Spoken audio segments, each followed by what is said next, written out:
How to deal with post-examination anxiety. You've survived exam season. Now you have time to do whatever you want. So why are you feeling deflated? Don't worry, you're not alone. During stressful periods of time, the brain produces a steroid hormone called cortisol. Cortisol is most famous for activating your brain during fight or flight, but is also responsible for regulating your blood pressure and sleep cycles. A little cortisol can be a good thing. It helps us produce adrenaline to keep going under stress. But once the source of stress, e.g. exam pressure, is removed, it can leave the body feeling worn out. Quite simply, a dramatic change in routine can send us into a funk. It's perfectly natural to feel lost, apathetic or sad after exams, and the best thing to do is acknowledge these feelings. Good habits such as exercise and healthy eating often go out the window when you're busy studying, on top of losing your free time. So having your freedom back can be surprisingly overwhelming. But don't feel pressured to start socializing or summer job hunting the second you leave the exam hall. Here are 6 tips to help you recover and handle those post-exam blues. Repay your sleep debt. It's time to give yourself a break, as your body and brain have been working hard non-stop. Sleep is the most important thing in maintaining a stable mood, and a lack of it builds up as sleep debt, which can cause negative effects on our physical and mental health. A study from some researchers think that if you build up more than 20 hours of sleep debt, you may not be able to fully reverse the effects of sleep deprivation in that period. So remember to get a routine back after your exams. Make a change. To avoid the blues, it can be tempting to swap out the revision schedule for a work one, especially if you're the type to keep busy. But our brains also crave variety, even if it's minor. Try something new, take a trip, or do something as simple as rearranging your room. Catching up on TV is fine, but avoid the pull of the binge-watching vortex. There's a thin line between rest and boredom, and entering a different kind of slump won't help you with whatever your plans are for after the summer. Clear your notes as soon as possible.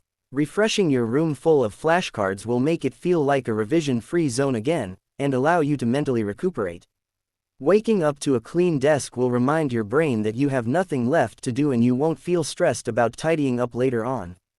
Don't hoard chances, or you'll need to make room for the next lot of notes. Keep only what you need and recycle the rest. Tip: reading a book that's completely unrelated to your exam subjects can help switch your brain off from study mode. Remember to celebrate. It's over. You finished. It's important to acknowledge that.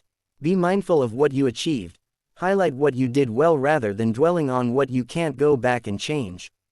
Turning up to an exam is a victory, even if it wasn't your best subject. All you can do is wait, so there's no use fretting over results, and no matter what happens, you deserve to relax and be proud of yourself for sitting your exams. Celebrate with a nice meal out, pick up the hobby you sacrificed to study, or spend time with friends. Take it easy, but still take it.